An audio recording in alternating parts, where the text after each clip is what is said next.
Hello friends, welcome back to our YouTube channel Naukri for you. दोस्तों, आज हम लोग देखने वाले हैं खान जीएस एकेडमी के द्वारा 70th बीपीएससी प्रीलिम्स की टेस्ट सीरीज में प्रैक्टिस सेट नंबर 1 को। दोस्तों, अगर आप हमारे चैनल पर नए हैं तो प्लीज़ हमारे चैनल को सब्सक्राइब करेंगे।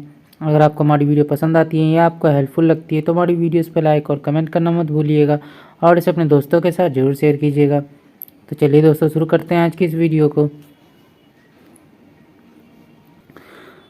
तो आज का पहला क्वेश्चन है, चार्टर अधिनियम 1813 के संदर्भ में निम्नलिखित कथनों पर विचार करना। उपयुक्त में से कौन सा कथन सही है? तो आंसर हो जाएगा ए। 1 और 2 दोनों सही है। इसके माध्यम से चाय और चीन के साथ व्यापार को छोड़कर भारत में ईस्ट इंडिया कंपनी के व्यापारिक एकाधिकार को समाप्त कर दिया गया। भारत का राजस्व अब ब्रिटिश संसद के नियंत्रण में आ गया। अगला देखते हैं, पूर्ण वीटो के संबंध में निम्नलिखित कथनों पर विचार कीजिए। उपयुक्त कथनों में से कौन सा सही है? तो आंसर हो जाएगा ए। केवल एक निजी विधेयकों में वीटो का प्रयोग किया जा सकता है। अगला देखते हैं, संविधान के 73वें संशोधन अधिनियम के माध्यम में ग्राम सभा का संवैधानिक दर्जा दिया गया। कथन और कारण दिया गया है। कारण में है बलवंत राय मेहता समिति की रिपोर्ट में ग्राम सभा का औपचारिक रूप से उल्लेख किया गया था। तो 3 का हमारा आंसर हो जाएगा सी। ए सही है, लेकिन कारण जो है गलत है। किसने कहा था कि संविधान सभा अकेले देश के लिए एक स्वदेशी संविधान बना सकती है और यह यही मायने में और पूरी तरह से लोगों की इच्छा का प्रतिनिधित्व कर सकती है? तो आंसर हो जाएगा ए, महात्मा गांधी। अगला देखते हैं, अगला, भारत के संविधान के अनुसार निम्नलिखित में कौन सा राज्य विधानमंडल की सदस्यता की अयोग्यता का आधार है? तो सही उत्तर का चयन करना है। तो आंसर हो जाएगा ए, केवल एक, वह एक अनुमोचित दिवालिया हो।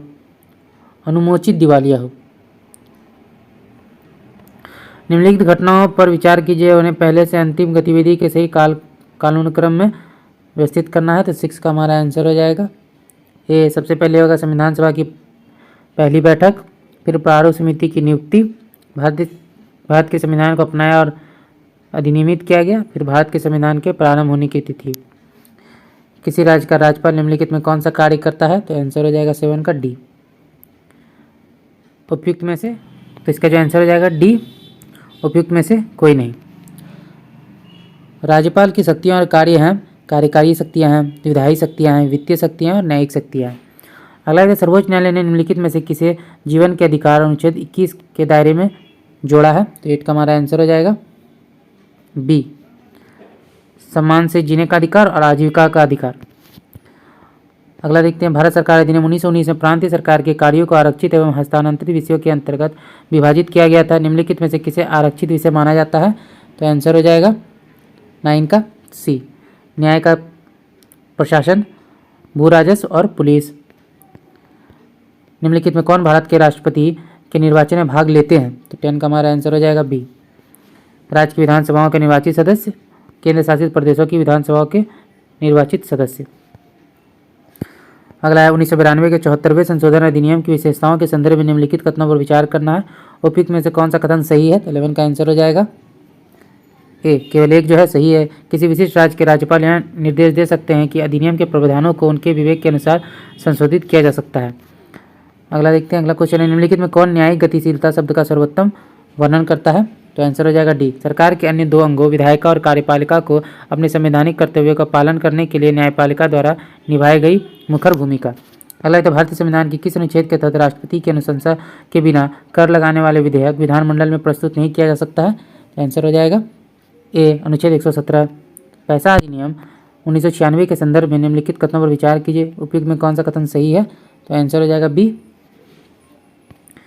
केवल 2 और 3। प्रत्येक गांव में एक ग्राम सभा होगी जिसमें ऐसे व्यक्ति शामिल होंगे जिनका नाम ग्राम स्तर पर पंचायत के लिए मतदाता सूची में शामिल है। नीलामी द्वारा गौण खनिजों के दोहन हेतु रियायत देने हेतु ग्राम सभा अथवा उचित स्तरों पर पंचायतों की पूर्व अनुशंसा अनिवार्य होगी। विधानसभा अध्यक्ष के संबंध में निम्नलिखित कथनों पर विचार करना है। उपयुक्त कथनों में कौन सा सही है? तो 15 का आंसर हो जाएगा बी, केवल 2, वो विधानसभा की प्रक्रिया और कार्य संचालन के नियमों का अंतिम व्याख्याता होता है।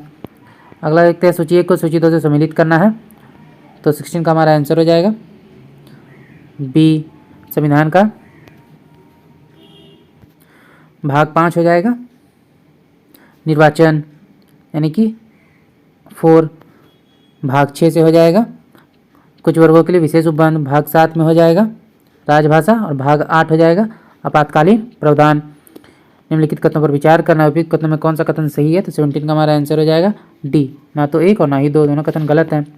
भारतीय संविधान की उद्देशिका का लक्ष्य है अपने सभी नागरिकों को निम्नलिखित कूट से सही उत्तर का चयन करना है, तो 18 का आंसर हो जाएगा डी। सामाजिक एवं आर्थिक न्याय सुनिश्चित करना, विचार एवं व्यक्ति की स्वतंत्रता सुनिश्चित करना, अवसर की समानता सुनिश्चित करना, व्यक्ति की गरिमा सुनिश्चित करना। परिसीमन आयोग के संबंध में निम्नलिखित कथनों पर विचार कीजिए, उपयुक्त कथनों में कौन सा कथन सही है? तो आंसर हो जाएगा बी। केवल 2 आयोगों के आदेशों को किसी भी न्यायालय में प्रश्नगत नहीं किया जा सकता है। भारत की न्यायपालिका के संदर्भ में निम्नलिखित कथनों पर विचार कीजिए, उपयुक्त में से कौन से कथन सही हैं? तो 20 का हमारा आंसर हो जाएगा डी। 1, 2 और 3 यानी तीनों कथन जो है सही हैं। राष्ट्रपति सर्वोच्च न्यायालय के एक न्यायाधीश को भारत के कार्यवाहक मुख्य न्यायाधीश के रूप में नियुक्त कर सकता है। राष्ट्रपति की पूर्व सहमति से भारत का मुख्य न्यायाधीश किसी उच्च न्यायालय के न्यायाधीश को अस्थायी अवधि के लिए सर्वोच्च न्यायालय के तटस्थ न्यायाधीश के रूप में नियुक्त कर सकते हैं। सेवानिवृत्त न्यायाधीश जो अस्थायी अवधि के लिए सर्वोच्च न्यायालय के न्यायाधीश के रूप में कार्य करें, उन्हें सर्वोच्च न्यायालय के न्यायाधीश के सभी अधिकार, क्षेत्र, शक्तियां और विशेषाधिकारों का लाभ मिलेगा। राष्ट्रपति की वीटो शक्ति के संदर्भ में निम्नलिखित कथनों पर विचार कीजिए, उपयुक्त में से कौन सा कथन सही है? आंसर हो जाएगा सी। 1 और 2 दोनों। और संविधान संशोधन विधेयक को केवल अनुमोदित कर सकते हैं। राष्ट्रपति के पास धन विधेयक की तुलना में साधारण विधेयक के संबंध में अधिक वीटो शक्ति होती है। निम्नलिखित में से किस मामले में सर्वोच्च न्यायालय ने माना है कि प्रस्तावना संविधान का एक भाग है? तो आंसर हो जाएगा सी। LIC ऑफ इंडिया मामला 1995। अगला देखते हैं, निम्नलिखित में किस संगठन या विभाग की अध्यक्षता भारत के राष्ट्रपति करते हैं? तो आंसर हो जाएगा ये इंडियन रेड क्रॉस सोसाइटी। अगला देखते हैं, भारत न्यायपालिका के संदर्भ में निम्नलिखित कथनों पर विचार करना है, उपयुक्त कथनों में कौन सा कथन सही है? आंसर हो जाएगा बी। 1 और 3 न्यायालय की अवमानना शब्द को न्यायालय की अवमानना अधिनियम 1971 द्वारा परिभाषित किया गया है। अवमानना क्षेत्राधिकार का उद्देश्य न्यायपालिका की गरिमा को बनाए रखना है। निम्नलिखित कथनों पर विचार कीजिए, उपयुक्त कथनों में कौन सा कथन सही है? तो आंसर हो जाएगा ये केवल 1। भारत की संसद भारत के संविधान की 9वीं अनुसूची में एक विशेष कानून जोड़ सकती है। न्यायिक समीक्षा के संदर्भ में निम्नलिखित कथनों पर विचार करना है, उपयुक्त कथनों में कौन सा कथन सही है? तो आंसर हो जाएगा बी। इसे केंद्र और राज्य दोनों सरकार के कार्यकारी आदेशों को संवैधानिकता की जांच करने के लिए न्यायपालिका की शक्ति के रूप में परिभाषित किया जा सकता है। संविधान की सर्वोच्चता के सिद्धांत को कायम रखने के लिए न्यायिक समीक्षा की आवश्यकता होती है। निम्नलिखित कथनों पर विचार कीजिए, उपयुक्त में कौन सा कथन सही है? आंसर हो जाएगा ये केवल 1। उच्चतम न्यायालय के न्यायाधीश को सिद्ध कदाचार के आधार पर हटाया जा सकता है। निम्नलिखित पर विचार कीजिए, अनुच्छेद दिए गए हैं और इससे संबंधित प्रावधान है। निम्नलिखित में कौन सा युग्म सुमेलित नहीं है? तो 28 का आंसर हो जाएगा टी। उपयुक्त सभी जो है सुमेलित नहीं है। अनुच्छेद 153 के तहत जो है प्रत्येक राज्य के लिए एक राज्यपाल होगा। अनुच्छेद 158(2) के तहत जो है राज्यपाल लाभ का कोई पद धारण नहीं करेगा।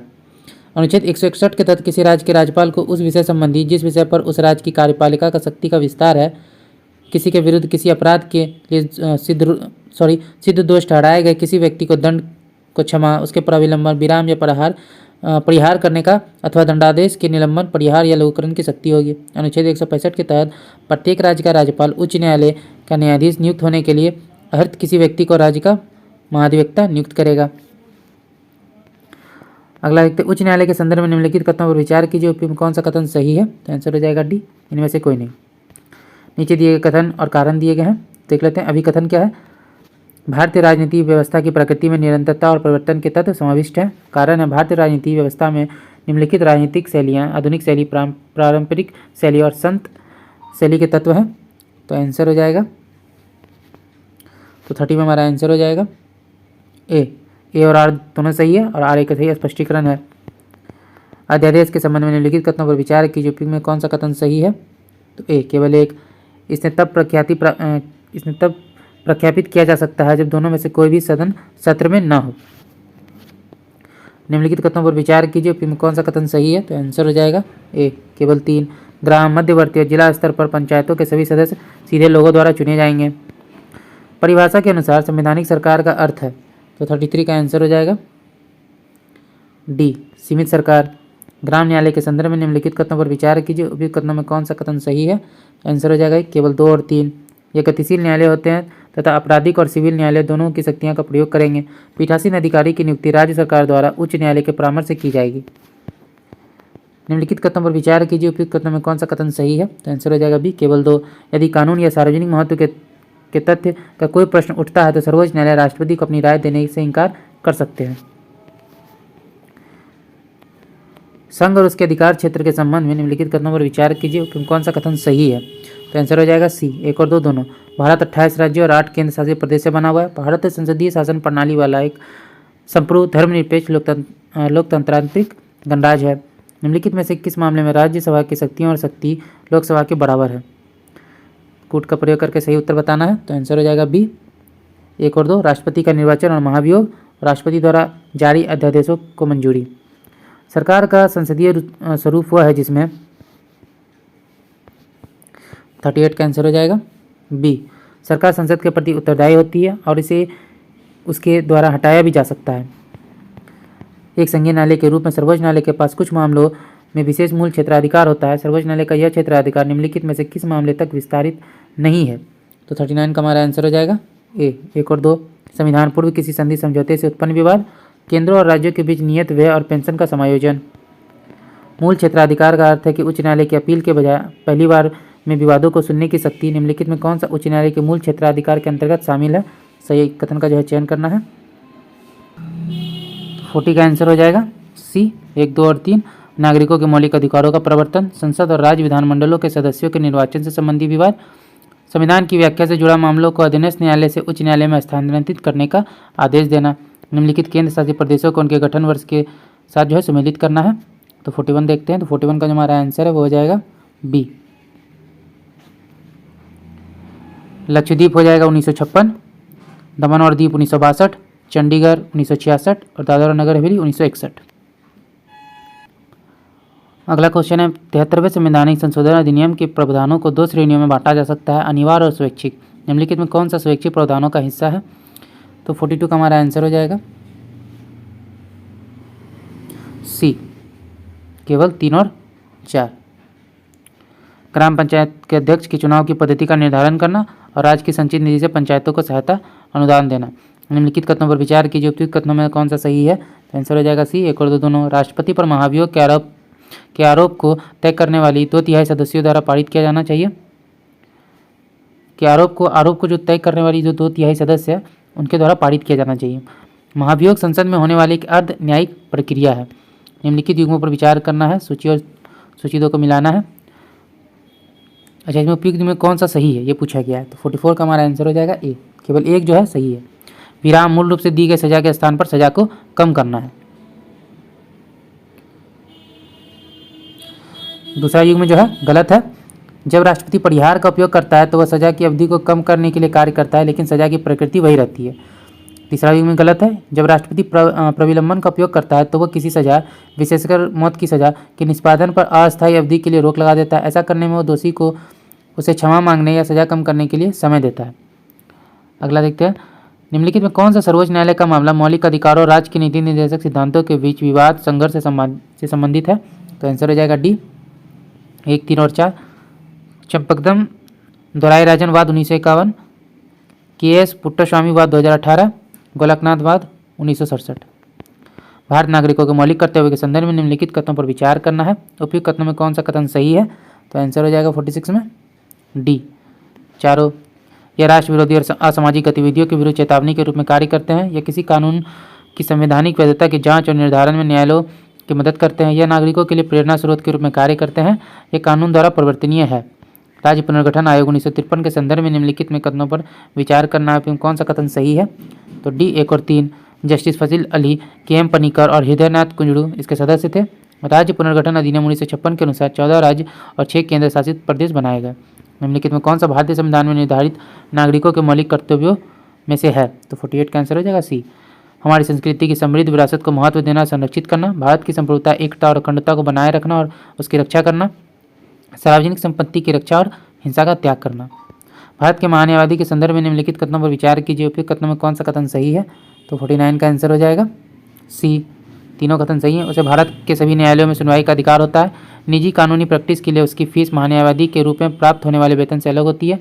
संसद सदस्य को प्राप्त होने वाली सभी विशेषाधिकार और उन्मुक्तियाँ उसे भी प्राप्त होती है।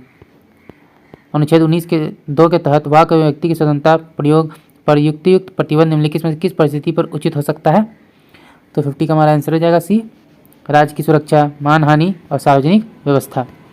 निम्नलिखित में कौन सा प्राधिकरण केंद्र और राज्य के बीच राजस्व के संवैधानिक वितरण को संशोधित कर सकता है जबकि राष्ट्र आपातकाल की उद्घोषणा लागू है? तो आंसर हो जाएगा सी, राष्ट्रपति। भारत के राष्ट्रपति के संदर्भ में निम्नलिखित कथनों पर विचार कीजिए। उपयुक्त कथनों में कौन सा कथन गलत है? तो 52 का आंसर हो जाएगा सी, दोनों कथन जो है गलत है। उपराष्ट्रपति का चुनाव वास्तव में एक निर्वाचक मंडल द्वारा किया जाता है जिसमें संसद के दोनों सदनों के सदस्य शामिल होते हैं, न कि राज्य की विधानसभाओं के। उपराष्ट्रपति के महाभियोग की कार्यवाही के माध्यम से नहीं बल्कि राज्यसभा के प्रस्ताव द्वारा हटाया जा सकता है। निम्नलिखित में कौन सा सही है? तो 53 का हमारा आंसर हो जाएगा ए। नेहरू रिपोर्ट 1928 ने भारतीय संविधान में मौलिक अधिकारों को शामिल करने का समर्थन किया। निम्नलिखित में कौन सा कथन सही नहीं है? तो 54 का आंसर हो जाएगा डी, डी गलत है। अनुसूचित जाति या अनुसूचित जनजाति का कोई सदस्य ऐसे सीट पर चुनाव नहीं लड़ सकता जो उनके लिए आरक्षित नहीं है, ये गलत है। निम्नलिखित जोड़ों पर विचार करना है। उपयुक्त जोड़े में कौन सा सही सुमेलित नहीं है? तो 55 का हमारा आंसर हो जाएगा डी, 1 2 3 4 यानी चारों जो है सुमेलित सही से नहीं है।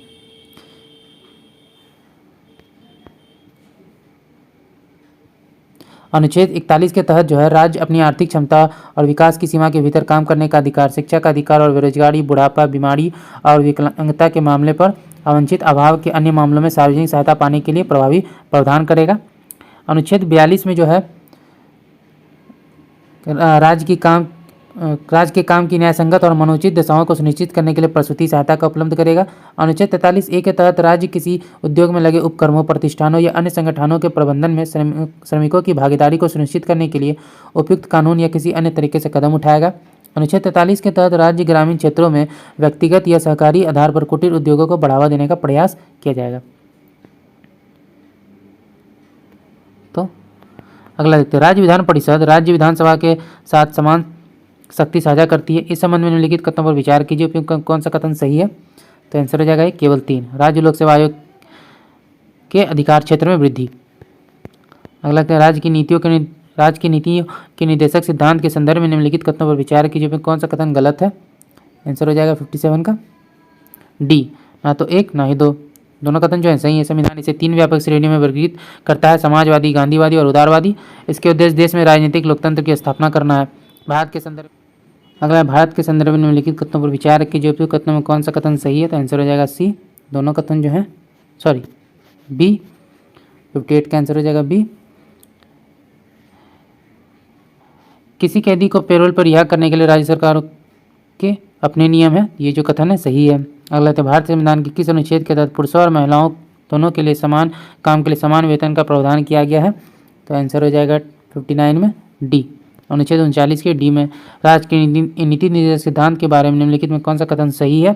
आंसर हो जाएगा डी, ना तो 1 और ना ही 2, दोनों कथन जो है गलत है। निम्नलिखित कथनों पर विचार कीजिए। कौन सा कथन सही है? तो आंसर हो जाएगा डी, 61 में हमारा आंसर हो जाएगा डी, कथन ए गलत है। प्रश्नकाल के विपरीत प्रक्रिया के नियमों में शून्यकाल का उल्लेख नहीं है। इस प्रकार संसद में बिना किसी पूर्व सूचना के मामले उठाना सदस्यों के लिए उपलब्ध एक अनौपचारिक उपकरण है, कथन दूसरा भी गलत है। अल्प सूचना प्रश्न वह है जो 10 दिन से कम का नोटिस देकर पूछा जाता है, इसका उत्तर मौखिक रूप से दिया जाता है। अगला देखते हैं, मौलिक अधिकारों से संबंधित निम्नलिखित निर्णयों का सही कालानुक्रम क्या है? तो आंसर हो जाएगा सी। सबसे पहले A.K. गोपालन बनाम मद्रास राज्य, फिर हो जाएगा गोलकनाथ बनाम पंजाब राज्य, केशवानंद भारती बनाम केरल राज्य और मिनर्वा मिल्स बनाम भारत संघ। निम्नलिखित कथनों पर विचार कीजिए। उपयुक्त कथनों में से निम्नलिखित में किस समिति का उल्लेख किया गया है? तो 63 का देखते हैं बी, प्राक्कलन समिति है। इस समिति की उत्पत्ति का पता 1921 में स्थापित अस्थायी वित्तीय समिति से लगाया जा सकता है। स्वतंत्रता के बाद इस समिति का गठन जॉन मथाई की अनुशंसा पर किया गया। इस समिति के सभी 30 सदस्य लोकसभा से ही है। ये सभी प्राक्कलन समिति के बारे में कहा गया। किसी राज्य में विधान परिषद की अवधि के संबंध में निम्नलिखित कथनों पर विचार कीजिए। तो आंसर हो जाएगा ए, केवल 1। कौन सा कथन सही है? तो केवल 1। यह एक स्थायी निकाय है और इसका विघटन नहीं होता है। संविधान निम्नलिखित में से किस शोषण के विरुद्ध अधिकार प्रदान करती है? तो आंसर हो जाएगा 65 का सी, बच्चे, महिला और जनजाति सभी को जो है शोषण के विरुद्ध जो है अधिकार प्रदान करते हैं। अगला देखते हैं, भारतीय संविधान के मौलिक कर्तव्यों के संबंध में निम्नलिखित कथनों पर विचार करना उपयोग में कौन सा कथन सही है? तो आंसर हो जाएगा सी, दोनों कथन सही है। मौलिक कर्तव्य केवल भारतीय नागरिकों तक ही सीमित है, उनमें से कुछ नैतिक कर्तव्य हैं जबकि अन्य नागरिक कर्तव्य हैं। अभिकथन दिए गए और कारण है। अभिकथन है भारतीय संविधान का अनुच्छेद 30 अल्पसंख्यक शब्द को परिभाषित नहीं करता। कारण है संविधान केवल भाषाई और धार्मिक अल्पसंख्यकों को मान्यता देता है। तो 67 का जो आंसर है वो हो जाएगा बी। ए और आर दोनों सत्य हैं और आर ए का सही स्पष्टीकरण नहीं है। अगला है भारत के नियंत्रक एवं महालेखा परीक्षक के संबंध में निम्नलिखित कथनों पर विचार करना है। उपयुक्त कथनों में कौन सा सही है? तो 68 का आंसर हो जाएगा सी, 1 और 3। सीएजी का कार्यकाल। सीएजी का कार्यालय भारतीय संविधान के अनुच्छेद 148 द्वारा प्रदान किया गया है। सीएजी को डॉक्टर भीमराव अम्बेडकर ने भारत के संविधान के तहत सबसे महत्वपूर्ण अधिकारी कहा था। निम्नलिखित में से किस मामले में किसी विधेयक को प्रस्तुत करने वाले राष्ट्रपति की पूर्व अनुशंसा की आवश्यकता होती है? तो 69 को देखते हैं। आंसर हो जाएगा सी, 1, 2 और 4 के। भारत की संचित निधि से व्यय संबंधी विधेयक, राज्य की सीमाओं में परिवर्तन या नए राज्य के गठन हेतु विधेयक और धन विधेयक के लिए। अगला देखते हैं निम्नलिखित में कौन सा संवैधानिक संशोधन मौलिक कर्तव्यों से संबंधित है? नीचे दिए गए कूट का प्रयोग कर सही उत्तर बताना है। तो आंसर हो जाएगा ए, 42वां संशोधन और 46वां संशोधन। भारत के राष्ट्रपति और राज्यों के राज्यपाल को प्राप्त छूट के संदर्भ में निम्नलिखित कथनों पर विचार कीजिए। उपयुक्त कथनों में कौन सा सही है? आंसर हो जाएगा डी, 1, 2 और 3 यानी तीनों कथन जो है सही है। राष्ट्रपति या राज्यपाल के खिलाफ उनके कार्यकाल के दौरान किसी भी अदालत में कोई आपराधिक कार्रवाई शुरू नहीं की जाएगी या जारी नहीं रखी जाएगी। राष्ट्रपति या राज्यपाल की गिरफ्तारी और कारावास की कोई प्रक्रिया उनके कार्यकाल के दौरान किसी भी अदालत से जारी नहीं की जाएगी। राष्ट्रपति या राज्यपाल के खिलाफ उनके कार्यकाल के दौरान किसी भी अदालत में कोई नागरिक कार्यवाही शुरू नहीं की जाएगी। निम्नलिखित में कौन सा मौलिक कर्तव्य नहीं है? तो आंसर हो जाएगा सी, राष्ट्र महत्व के स्मारकों और स्थानों की सुरक्षा करना, ये नहीं है। यदि किसी कारणवश उपराष्ट्रपति भारत के राष्ट्रपति की अनुपस्थिति में राष्ट्रपति के कार्यों का निर्वहन करता है तो उसके कार्यकाल के संबंध में कौन सा कथन सही है? तो 73 का आंसर हो जाएगा सी, 2 और 3। उपराष्ट्रपति को इस अवधि के लिए राष्ट्रपति का वेतन प्राप्त होगा। यदि इस अवधि के दौरान उपराष्ट्रपति इस्तीफा दे देते हैं तो भारत के मुख्य न्यायाधीश राष्ट्रपति के पद का निर्वहन करेंगे। अगला देखते हैं इनमें से किसे सर्वोच्च न्यायालय का न्यायाधीश नियुक्त किया जा सकता है? तो आंसर हो जाएगा बी, भारत के नागरिक जो 5 वर्ष तक उच्च न्यायालय का न्यायाधीश रहा हो। निम्नलिखित में कौन सा पारिवारिक न्यायालय अधिनियम 1984 की मुख्य विशेषताएं हैं? तो आंसर हो जाएगा डी, 1, 2 और 3। यह राज्य सरकार के लिए 10 लाख से अधिक आबादी वाले प्रत्येक शहर या कस्बे में एक पारिवारिक न्यायालय स्थापित करना अनिवार्य बनाता है। यह विशेष रूप से पारिवारिक न्यायालयों के अधिकार क्षेत्र में वैवाहिक राहत से संबंधित मामलों का प्रावधान करता है। यह अपील के लिए केवल एक अधिकार का प्रदान करता है जो उच्च न्यायालय में होगा। भारत के उपराष्ट्रपति के कार्यकाल के संदर्भ में निम्नलिखित में विचार करना है। उपयुक्त में कौन सा कथन सही है?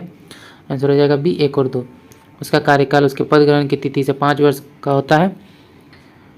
वह असीमित अवधि के लिए पुनर्निर्वाचन हेतु पात्र है।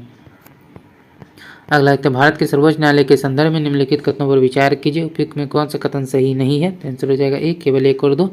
संविधान का भाग 6 सर्वोच्च न्यायालय के गठन, स्वतंत्रता, अधिकार क्षेत्र, शक्तियों तथा प्रक्रियाओं से संबंधित है। सर्वोच्च न्यायालय के न्यायाधीशों की संख्या राष्ट्रपति द्वारा बढ़ाई या घटाई जा सकती है। निम्नलिखित में कौन राज्यसभा की कार्यवाही की अध्यक्षता करता है जब अध्यक्ष और उपाध्यक्ष दोनों के पद रिक्त हो जाते हैं? तो 78 का आंसर हो जाएगा सी, भारत के राष्ट्रपति द्वारा नियुक्त राज्यसभा का कोई भी सदस्य। भारत संविधान के अनुच्छेद 300 के अनुसार भारत सरकार का विधिक नाम क्या है? तो राज्यों का संघ। निम्नलिखित में कौन सा रेट किसी भी इच्छुक व्यक्ति द्वारा मांगा जा सकता है और यह आवश्यक नहीं है कि वह पीड़ित व्यक्ति ही हो? तो 80 का हमारा आंसर हो जाएगा बी, अधिकार परीक्षा। निम्नलिखित में कौन सा कर राज्यों द्वारा लगाया, वसूला और बरकरार रखा जाता है? तो कूट की सहायता से बताना है। तो 81 का आंसर हो जाएगा ए, केवल 1 और 2। कृषि आय पर कर, मानव उपभोग के लिए अल्कोहलिक शराब पर उत्पाद शुल्क। भारत संविधान के अनुसार निम्नलिखित में से किसे संसद में प्रस्तुत करना भारत के राष्ट्रपति का कर्तव्य है? तो कूट की सहायता से बताना है। तो आंसर हो जाएगा सी, केंद्रीय वित्त आयोग की सिफारिशें, लोक लेखा समिति की रिपोर्ट, नियंत्रक एवं महालेखा परीक्षक की रिपोर्ट। 73वें संवैधानिक संशोधन अधिनियम के संदर्भ में निम्नलिखित कथनों पर विचार कीजिए। उपयुक्त कथनों में कौन सा सही है? आंसर हो जाएगा बी, केवल 2 और 3। इस अधिनियम में संविधान में एक नई 11वीं अनुसूची जोड़ी। इस अधिनियम ने पंचायती राज संस्थाओं को संवैधानिक न्याय संगत भाग के दायरे में ला दिया। यदि कोई विधेयक राष्ट्रपति द्वारा संसद या राज्य विधायिका को पुनर्विचार के लिए लौटाया जाता है जिसे संसद राज्य विधायिका द्वारा संशोधन के साथ या बिना संशोधन के पुनः पारित कर दिया जाता है तो राष्ट्रपति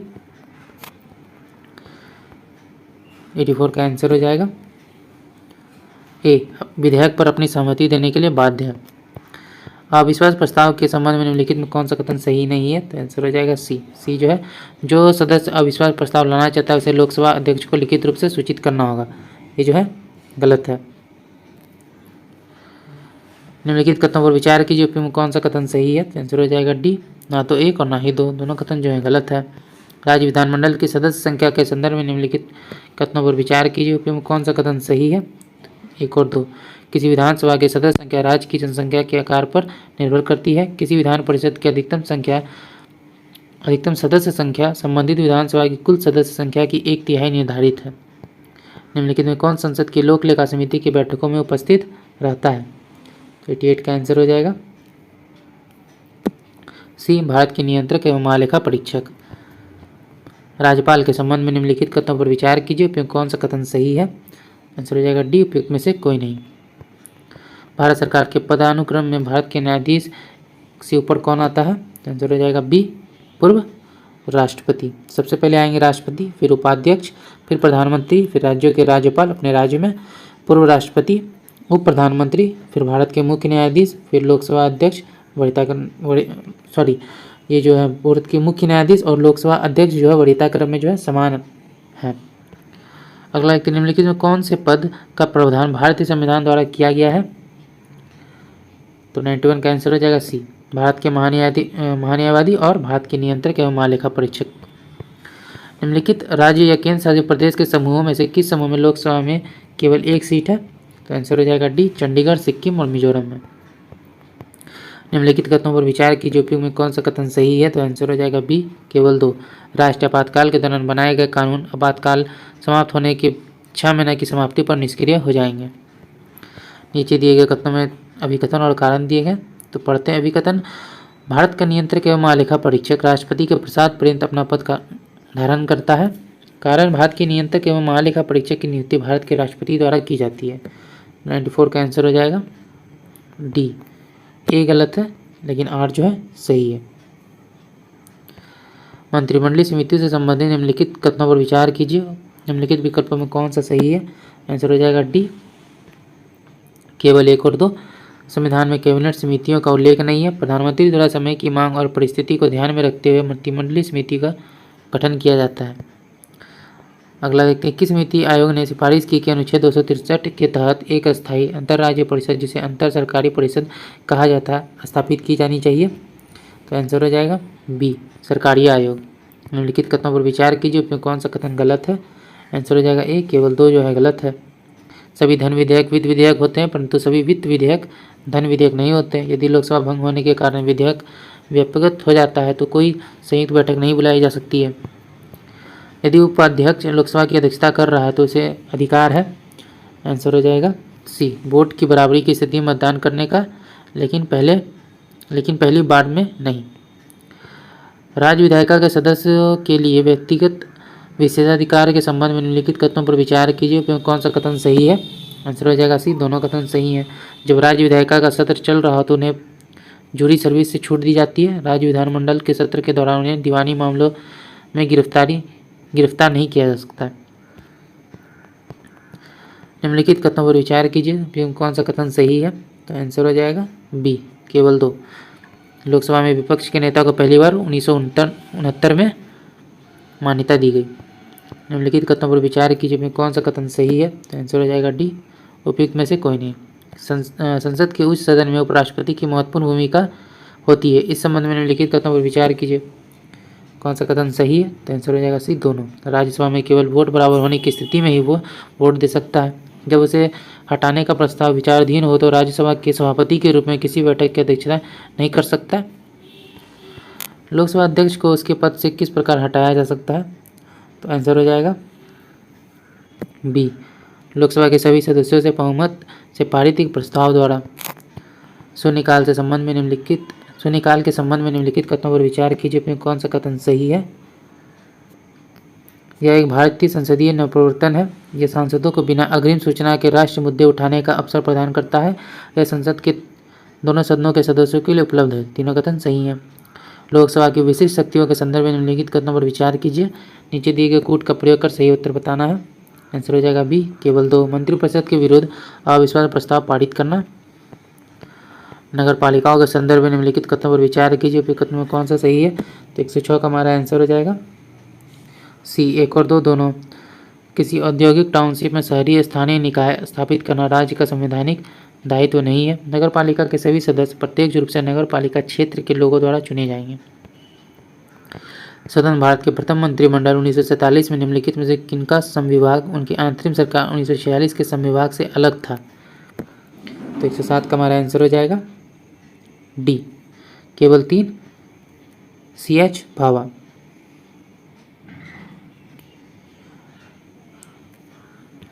अगला देखते हैं। भारतीय संविधान में राज्य के नीति निर्देशक सिद्धांत निम्नलिखित में से किस देश के संविधान से लिए गए हैं? तो आंसर हो जाएगा सी, आयरलैंड। अधिसूचित क्षेत्र समिति के संदर्भ में निम्नलिखित कथनों पर विचार कीजिए।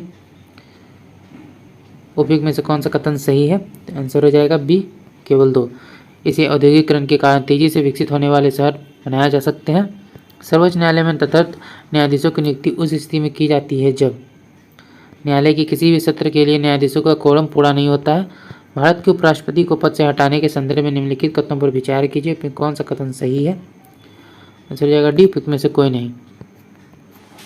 42वें संविधान संशोधन द्वारा निम्नलिखित में कौन सा निर्देशक सिद्धांत जोड़ा गया? तो आंसर हो जाएगा डी, चारों। उद्योगों के प्रबंधन में श्रमिकों की भागीदारी सुनिश्चित करने के लिए कदम उठाना, पर्यावरण की रक्षा में सुधार करना एवं वन्य जीवों की सुरक्षा करना, बच्चों के स्वस्थ विकास के लिए अवसर सुरक्षित करना, सामान्य न्याय को बढ़ावा देना और गरीबों को मुफ्त कानूनी सहायता प्रदान करना। कौन सा क्षेत्राधिकार भारत के सर्वोच्च न्यायालय के केंद्र और राज्यों के बीच उत्पन्न विवादों को सुलझाने का अधिकार देता है? तो आंसर हो जाएगा डी, मूल क्षेत्राधिकार। निम्नलिखित में कौन सा निर्देशक सिद्धांत समाजवादी सिद्धांत पर आधारित है? नीचे दिए कूट का प्रयोग का सही उत्तर बताना है। तो आंसर हो जाएगा ए, 1 और 2।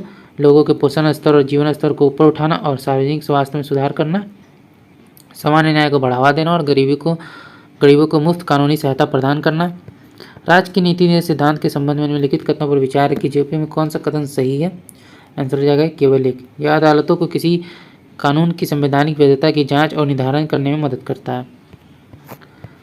निम्नलिखित कौन सा विकल्प राज्यसभा में सीटों के आधार पर राज्यों के घटते क्रम को दर्शाता है? आंसर हो जाएगा सी, कर्नाटक, गुजरात, उड़ीसा, केरल। किसी राज्य के उच्च न्यायालय में दायर अधिकार परीक्षा रिट याचिका के संबंध में निम्नलिखित कथनों पर विचार कीजिए। उपयुक्त कौन सा कथन सही है? आंसर हो जाएगा केवल 1। यह किसी सार्वजनिक पद पर किसी व्यक्ति के दावे की वैधता की जांच करने के लिए जारी किया जाता है। मूलतः विधि की सम्यक प्रक्रिया से तात्पर्य है कानून का उचित अनुप्रयोग। राज्य के नीति निर्देशक सिद्धांत भारत के लिए उपयोगी रहे क्योंकि, तो आंसर हो जाएगा डी, वे सरकार के प्रदर्शन के लिए एक महत्वपूर्ण परीक्षण के रूप में कार्य करते हैं। उन्होंने अदालतों को न्यायिक समीक्षा की अपनी शक्ति का प्रयोग करने में मदद की है। वे एक आम राजनीतिक घोषणा पत्र के रूप में कार्य करते हैं। संसदीय सत्र में पूछे जाने वाले अतारांकित प्रश्न के संबंध में निम्नलिखित कथनों पर विचार कीजिए। उसमें कौन सा कथन गलत है? तो आंसर हो जाएगा डी, ना तो 1 ना ही 2, दोनों प्रश्न सही हैं। ऐसे प्रश्न का उत्तर मौखिक रूप से दिया जाता है। ऐसे प्रश्न के उत्तर के बाद पूरक प्रश्न नहीं पूछे जाते हैं। निम्नलिखित में से किस समिति ने सुझाव दिया कि राज्यपाल को राज्य के बाहर एक प्रतिष्ठित व्यक्ति होना चाहिए और एक तटस्थ व्यक्ति होना चाहिए जिसकी घनिष्ठ राजनीतिक संबद्धता न हो या जिसने हाल ही में वर्ष में राजनीति में भाग ना लिया हो? आंसर हो जाएगा सी, सरकारी आयोग 1983। संविधान संसद को असाधारण परिस्थितियों में राज्य सूची में शामिल किसी भी मामले पर कानून बनाने का अधिकार देता है। इस संबंध में निम्नलिखित कथनों पर विचार कीजिए। उपयुक्त में से कौन सा कथन सही है? तो आंसर हो जाएगा डी, कोई नहीं। निम्नलिखित में कौन सा चरण सामान्य वित्तीय विधायन में शामिल है? तो आंसर हो जाएगा डी, बजट पेश करना, बजट पर चर्चा करना, विनियोग विधेयक पारित करना और वित्त विधेयक पारित करना। संविधान में 57वें संशोधन द्वारा कौन सा राज्य की नीति निर्देशक सिद्धांत जोड़ा गया? तो आंसर हो जाएगा सी, सहकारी समितियों को बढ़ावा देना। लोक अदालतों के संबंध में निम्नलिखित में कौन सा कथन सही है? तो आंसर हो जाएगा ए, 1, 2 और 3, इसके लिए कोई न्यायालय शुल्क नहीं होगा और यदि न्यायालय शुल्क का भुगतान पहले ही कर दिया गया है तो लोक अदालत में विवाद का निपटारा होने पर राशि वापस कर दी जाएगी। लोक अदालत द्वारा दावे का मूल्यांकन करते समय सिविल प्रक्रिया संहिता, साक्ष्य अधिनियम जैसे प्रक्रियात्मक कानूनों का सख्ती से पालन नहीं किया जाता है। विवाद के पक्षकार अपने वकील के माध्यम से सीधे न्यायाधीश से बातचीत कर सकते हैं, जो नियमित अदालतों में संभव नहीं है। पर्यावरण की रक्षा और सुधार करना तथा देश के वन और वन्य जीवों की सुरक्षा करना का प्रावधान सिद्धांत है, तो 126 का आंसर हो जाएगा डी। बी और सी दोनों में राज्य की नीति के सिद्धांतों में और मौलिक कर्तव्यों में किसी राज्य में विधान परिषद की संरचना के संबंध में निम्नलिखित में कौन सा कथन सही है, तो आंसर हो जाएगा सी। दोनों कथन जो है सही है। किसी विधान परिषद में उस राज्य की विधानसभा की कुल सदस्यों संख्या के 1/3 से अधिक सदस्य नहीं हो सकते। किसी राज्य की विधान परिषद में न्यूनतम 40 सदस्य होना अनिवार्य है। निम्नलिखित कथनों पर विचार कीजिए कि कौन सा कथन सही है, आंसर हो जाएगा तो 128 का हमारा आंसर हो जाएगा डी, ना तो 1 और ना ही 2। अगला देखते हैं शहरी स्थानीय निकायों का राजस्व निम्नलिखित में से किसे बनता है, तो आंसर हो जाएगा डी। उपयुक्त सभी से स्थानीय करों में संपत्ति कर और मनोरंजन कर शामिल है। उपयोगकर्ता शुल्क में जल शुल्क, स्वच्छता शुल्क, सीवरेज शुल्क शामिल है। विभिन्न उपकर जैसे पुस्तकालय उपकर, शिक्षा उपकर और भिक्षावृत्ति उपकर। सूची 1 को सूची 2 से सम्मिलित करना है, तो 130 का हमारा आंसर हो जाएगा सी। राज्य में विधानमंडलों का गठन अनुच्छेद 168, विधानसभा में अध्यक्ष एवं उपाध्यक्ष अनुच्छेद 178, सदस्यों के वेतन और भत्ते अनुच्छेद 195, धन विधेयक की परिभाषा अनुच्छेद 199। ग्राम न्यायालय के संबंध में निम्नलिखित कथनों पर विचार कीजिए कि कौन सा कथन सही है, तो आंसर हो जाएगा डी 1 और 3। यह एक चलित न्यायालय है। यहाँ पक्षों के बीच सुलह कराकर यथासंभव विवादों को निपटाना का प्रयास किया जाता है। अगला देखते हैं। अगला है निम्नलिखित कथनों पर विचार करना में कौन सा कथन सही है, तो आंसर हो जाएगा ए। केवल एक केंद्रीय सूचना आयोग एक उच्चाधिकार प्राप्त स्वतंत्र निकाय है। अगला देखते हैं निम्नलिखित कथनों पर विचार कीजिए कौन सा कथन सही है, तो आंसर हो जाएगा ए। केवल एक। यदि विधानसभा का अध्यक्ष विधानसभा का सदस्य नहीं रहा जाता है तो उसे अपना पद छोड़ना होता है। राज्यपाल की क्षमादान शक्ति के संदर्भ में निम्नलिखित कथनों पर विचार कीजिए, उपयुक्त में कौन सा कथन सही है, आंसर होगा सी 1 और 3। वह मृत्युदंड को क्षमा नहीं कर सकता, वह मृत्युदंड को निलंबित कर सकता है, क्षमा कर सकता है या क्षमा या कम कर सकता है। सर्वोच्च न्यायालय को सौंपा गए कर्तव्यों के प्रभावी निर्वहन के लिए स्वतंत्रता अत्यंत आवश्यक हो जाती है। निम्नलिखित में कौन सा प्रावधान सर्वोच्च न्यायालय की स्वतंत्रता और निष्पक्ष कार्यप्रणाली सुनिश्चित करता है, तो आंसर हो जाएगा डी। कार्यालय की सुरक्षा, रिटायरमेंट के बाद प्रैक्टिस पर रोक, अपनी अवमानना के लिए दंडित करने की शक्ति, इसके अधिकार क्षेत्र में कटौती नहीं की जा सकती है। अगला देखते हैं निम्नलिखित कथनों पर विचार कीजिए कि कौन सा कथन सही है, तो आंसर हो जाएगा बी। केवल 2। न्यायिक हिरासत के दौरान मामले का प्रभारी पुलिस अधिकारी अदालत की अनुमति के बिना संदिग्ध से पूछताछ नहीं कर सकता है। सर्वोच्च न्यायालय का रीट क्षेत्राधिकार निम्नलिखित में से किस मामले में या उच्च न्यायालय से भिन्न है, तो आंसर हो जाएगा सी। केवल 3। सर्वोच्च न्यायालय के विपरीत एक उच्च न्यायालय अपने रीट क्षेत्राधिकार का उपयोग करने से इनकार कर सकता है। निम्नलिखित में कौन सा आवश्यक रूप से किसी राज्य द्वारा राष्ट्रपति शासन की घोषणा का अनुसरण नहीं है, तो आंसर हो जाएगा बी 1 और 3। राज्य विधानसभा का विघटन और स्थानीय निकायों का विघटन। निम्नलिखित में कौन सी समिति केवल लोकसभा में गठित होती है, प्राक्कलन समिति। निम्नलिखित में कौन संवृत्ति सूची में गिनी जाती है, तो आंसर हो जाएगा ए शिक्षा और वन। अगला देखते हैं संविधान के निम्नलिखित में से किस संशोधन में 2 या 2 से अधिक राज्यों के लिए समान उच्च न्यायालय की स्थापना का प्रावधान किया गया है, तो आंसर हो जाएगा बी 7वां संशोधन अधिनियम 1956। अभिकथन और कारण दिया गया। अभिकथन है न्यायालय मंत्रियों द्वारा राज्यपाल को दी गई सलाह की समीक्षा कर सकता है। भारतीय संविधान में राज्य मंत्रियों के लिए कोई कानूनी जवाबदेही नहीं है, तो आंसर हो जाएगा डी। अभिकथन गलत है और कारण जो है सही है। निम्नलिखित कथनों पर विचार कीजिए कौन सा कथन सही है, तो आंसर हो जाएगा ए। केवल एक। संसद के कानून दुनिया के किसी हिस्से में भारत नागरिकों और उनकी संपत्ति पर लागू होते हैं। अगला क्वेश्चन है निम्नलिखित कथनों पर विचार कीजिए कि कौन सा कथन सही है, तो आंसर हो जाएगा डी। ना तो 1 और ना ही 2। राष्ट्रीय मानवाधिकार आयोग के संबंध में निम्नलिखित कथनों पर विचार कीजिए, उपयुक्त में कौन सा कथन सही है, तो उपयुक्त में से कोई नहीं। भारत के महान्यायवादी के संदर्भ में निम्नलिखित कथनों पर विचार कीजिए कि कौन सा कथन सही है। केवल 1 और 2, वह संसद की कार्यवाही में भाग ले सकता है लेकिन किसी मामले पर मतदान नहीं कर सकता है। वह राष्ट्रपति के प्रसाद पर्यंत कई कार्यालय हेतु पुनर्नियुक्ति के पात्र होता है। इनमें से किस अधिकारी को उसके पद से हटाने में संसद की कोई भूमिका नहीं है? तो आंसर हो जाएगा डी, संघ लोक सेवा आयोग के अध्यक्ष की। अभिकथन और कारण दिए गए हैं। अभिकथन है भारत के राष्ट्रपति वित्त आयोग के अध्यक्ष और सदस्यों की योग्यता निर्धारित करते हैं। कारण है अध्यक्ष और सदस्यों की नियुक्ति भारत के राष्ट्रपति द्वारा की जाती है। आंसर हो जाएगा डी, अभिकथन गलत है और कारण सही है। निम्नलिखित कथनों पर विचार कीजिए, उपयुक्त में कौन सा कथन सही है? तो आंसर हो जाएगा डी, उपयुक्त में से कोई नहीं। 1988 में थुंगन समिति ने पंचायती राज व्यवस्था को मजबूत करने के लिए उपाय सुझाए। थुंगन समिति ने निम्नलिखित में से क्या सुझाव दिया था? तो 150 का आंसर हो जाएगा ए, केवल 1 और 2। गांव, ब्लॉक और जिला स्तर पर पंचायतों के लिए पंचायती राज की त्रिस्तरीय प्रणाली, जिला परिषद को पंचायती राज व्यवस्था की धुरी बनाना चाहिए। तो दोस्तों आज का वीडियो यहीं तक था। आशा करते हैं वीडियो आपको पसंद आया होगा। अगर आपने वीडियो को यहाँ तक देखा और अभी तक हमारे चैनल को सब्सक्राइब नहीं किया तो प्लीज़ हमारे चैनल को सब्सक्राइब करेंगे। अगर आपको हमारी वीडियो पसंद आई या आपको हेल्पफुल लगी तो इसे अपने दोस्तों के साथ भी जरूर शेयर कीजिएगा। हमारी वीडियोज़ पर लाइक और कमेंट करना मत भूलिएगा। तो चलिए फिर मिलते हैं एक मज़ेदार वीडियो के साथ। जय हिंद।